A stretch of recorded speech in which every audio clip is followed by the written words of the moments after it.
Not exactly what I want to do, but I'm forced to do so. So I'll do it.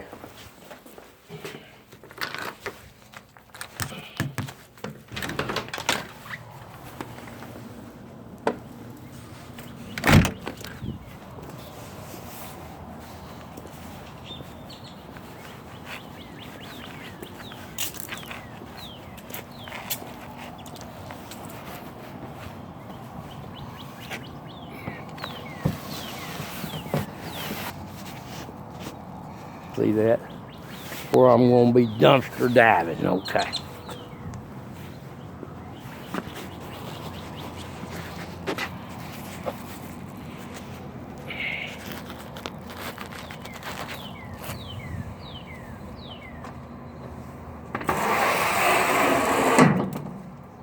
Well, looks like they might have dumped it already, or somebody else did.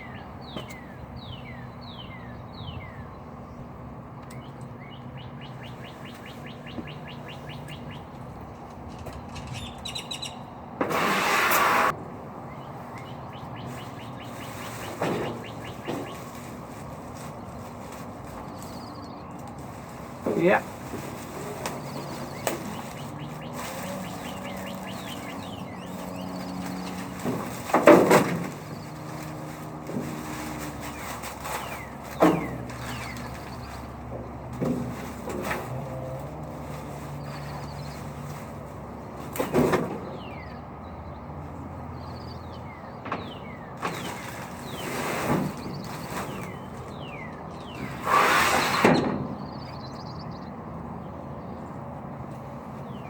It's already been dumped.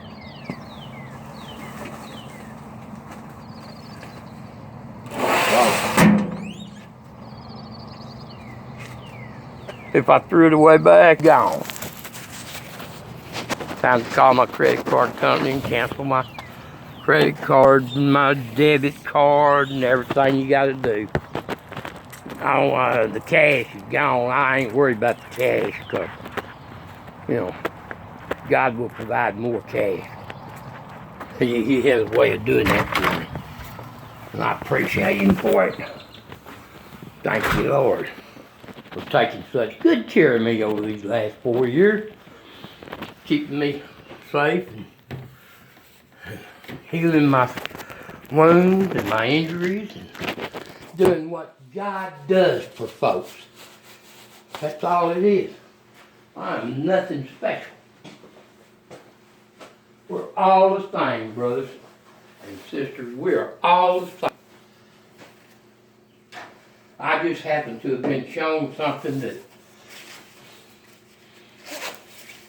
I've been unable to explain for the past 4 years without living in constant fear. And I'm tired of living in fear. So, if you hear what I'm saying, bully for you. If you don't like what I'm saying, well, all I can tell you is, not your business. My business. So, that's where I'm at, brothers and sisters, this morning. So I'll start preaching here in a minute. And praying, and singing, and dancing, and shouting with glee. Yes, sir. That's kind of the way I like to celebrate being alive, being American, being allowed to live in the freest, most wonderful country on the planet. And the country that's being stolen from us by the Democrats. They may have won the election, but they're damn sure stealing our futures. And anybody that can't wake up and smell the coffee either belongs to Antifa or the Communist Party or the Socialist Republic of somewhere, because they're damn sure not American, and they damn sure should not have a vote, and they damn sure should not have their votes counted, and they damn sure should not elect Joe Biden and Kamala Harris as president and have the courts throw out all of our president's legal battles. No, sir. No, sir. not in America. That is not the way America works. And if they don't realize it, then they're going to pay the price. Because they're barricading against threats against the Capitol today. Can you imagine what the threats against the Capitol will be tomorrow when it comes out that Joe Biden has the mentality of an 87-year-old man or however old he is? Hell, I'm 72. And my mental capacity has been expanding for the last 4 years. Yeah. I feel like I'm getting younger every day. Thank you, Lord. Thank you. It's a result of the purple medicine I was given at Parkland Hospital while I was in the custody of the Dallas County Jail. Get the film, check the records. I was bruised and battered all over my body. I got a shot of purple medicine that glowed. I asked the nurse what it was. She didn't know. I said, "Where'd you get it?" She said, "It was given to me to give to you." I said, "Okay, give it to me. If it kills me, I'll be better off." So she gave it to me, and within 30 minutes, all my bruises had faded away. My body began to shrink and to mend. I know they've got the technology, and we all deserve it. We all deserve access to that technology. Or we deserve an answer to why we do not have access to alien medicine, alien technology that's been hidden from us for, well, I'm going to say since Roswell at least, but we know it's much longer than that. It's throughout the Earth's history. That's what they told me. That's what the aliens that had me told me. Now, whether you won't believe it, I've done everything I can, brothers. I've done all that a man can do. I don't know what else to tell you. So, I'm going to go lay down and take a nap. I can't find my wallet. I can't watch the news because listen to what they're saying. Or have just gotten it, Yeah. who are so relieved. It does feel like light at the end of the tunnel. New York Times Listen to did them. a really good piece recently that said, if you get the opportunity to get it, some people are waiting, I want this one over this one. If you get the opportunity to get it, Yes. please do so, because the faster everybody gets Yeah, that's vaccinated, it. the faster we can get back to Yeah. And everybody asks, do you have side effects? Only one side effect, an alarming increase in peace of mind. That's it. I'll take that. That's a good side That is a effect. very good sign. All right, I'm going to let viewers in on a little secret. I look very closely. I think Gail and Anthony know this. I'm wearing makeup right now.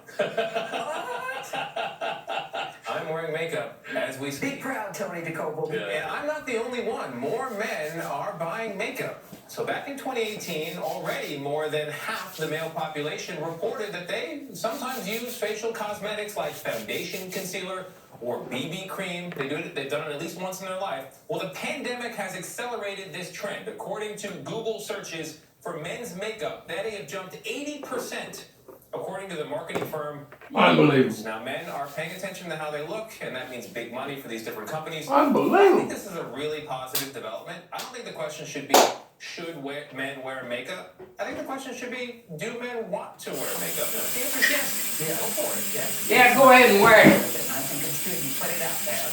A Japanese billionaire is my story. He's looking for 8 people. Do whatever you want to do. Civilian mission to the moon.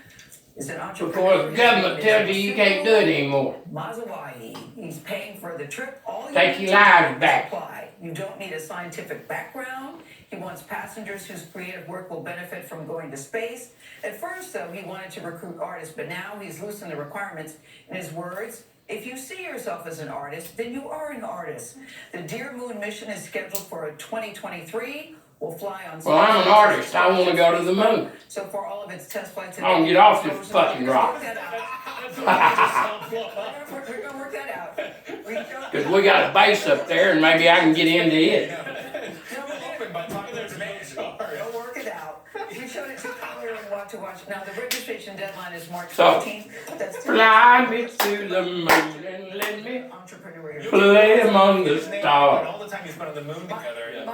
I'm gonna take a trip, my friend, to Jupiter and Mars. So we talked about him before. Another way. He's looking for a life partner. That he says he wants a life partner with a future who could shout our love and world peace from space. He's dropped out of college to be a drummer in a hardcore punk rock band. So I'm thinking, you know, I used to think that I was attracted to tall men of color. Maybe I'm attracted to Japanese billionaires who are shorter than me. Maybe that's what it is. But would you go on that I'm doing all mission? the wrong things. Are you going on that? No. Okay. Well, I was gonna say, this rocket is landed in a unique place. No. But I would be a delightful partner to somebody. Okay, but I hope he doesn't use that footage we saw earlier as a promotion. No, that's not, no. And recall, applications are still open if you consider yourself an artist. Yeah, March 14th, you got time. All right. As you may have heard, it is a big day here at Viacom CBS. We are launching our new streaming service, Paramount Plus. It's a platform that features original programming, including a new season of a wildly popular show that's going to make some of us feel very old. MTV's The Real World Homecoming New York brings together the original 7 housemates from the series, and their first season was 29 years ago. The show is credited with pioneering the reality TV genre, and our Vlad Dutier got the opportunity to reminisce with 2 of the original cast members and to revisit some of the show's groundbreaking and controversial moments. Feeling old, Vlad? Good morning again. It's just a state of mind, my friend, just a state of mind. Good morning. This is the cast now. And if the picture seems familiar, here's why. Look at them in the exact same poses from 29 years ago. Reality TV is everywhere now, but at the time, the show was nearly unprecedented as Americans tuned in to see what happened when. As the show's tagline went, people stop being polite and start getting real. This is the true story. True story. 7 strangers In 1992, picked to live in a loft. MTV executives took a gamble on a new type of show. What? When people stop being polite. Part soap opera, part documentary. The real world. When I walked through the doors, I saw a new world. Just walk around. This is where we live. 7 young adults from different backgrounds moved into a New York City loft for 3 months. MTV cameras rolling. I don't know what's gonna happen in the next 3 months. I just hope everyone gets along. Heather B. Gardner, at the time a rapper with a rising music career, joined the cast of what became TV's first reality show. There was no blueprint. And I think they captured 7 20-year-olds trying to figure it out. They're absolute pigs. My roommates are pigs. If you need something and you eat, just put the dish in the dishwasher. I walk in and half the people have sunglasses on, so I was thinking to myself, okay, people don't want to look each other in the eyes here. Kevin Powell was one of the 7. Let's see what happens. It's like this experiment. I had no idea it's going to become a phenomenon and change the course of American TV history. Who knew? I admired the black race. I really do. The Real World became a phenomenon, partly because of the uncomfortable, unscripted conversations it captured between Kevin and his roommates. Black people are by far dominant over white in all sports. First of all, you start off with stereotypes. You say, you're superior in sports and entertainment. That's what a lot of people, white people think that's all black people can do. You know what I'm saying? I'm not an athlete, man. I'm not a singer. You know what I'm saying? I'm not a rapper. I'm a writer. Have you met a black writer before? The conversations about race and racism, which turned into arguments about race and racism, those things actually happen. That's part of the problem. What do you know about it? It's a reality. Were they heated? Yeah. Were they passionate? Yeah. Were we coming from where we were at that time? Absolutely. And it's interesting because so many people of so many races and backgrounds have said to me, I never heard conversations about race and racism like that in my life. Groundbreaking and controversial, the seasons that followed tackled other sensitive topics head on. I've made a decision that I'm going to terminate the pregnancy. Like abortion and AIDS. You have to understand, AIDS is part of my life. 3 seasons in, cast member Pedro Zamora became the first person openly living with HIV/AIDS to be featured on reality television. But Zamora lost his fight with the disease. He died just hours after the season finale aired. I thought that was probably one of the most powerful moments in TV. The fact that he would even do it because he wanted to bring awareness to this dreadful disease, I think it's probably one of the most significant moments in the history of reality TV, period. Pedro became a member of all of our families. Now, no one in America can say they've never known someone who's living with AIDS. This says something about the importance of the real world because we literally capture some things that happened that shaped this country. For that, I'm very proud of being a part of this show. What being totally committed means. Gonna eat breakfast. After 32 seasons on cable TV, the real world's biggest legacy is what followed in its wake. The countless other reality shows and their share everything culture. How did it change everything? Think about TikTok, think about social media, Instagram Live, Facebook Live. When I see these things, I think of our season of the real world. You know what I mean? Just the people just opening up, exposing themselves, sharing their lives. That all started with us. It's really deep, but it really did start with us. I can't believe we're in the same place. Many other countries, you look at what China's doing to our country.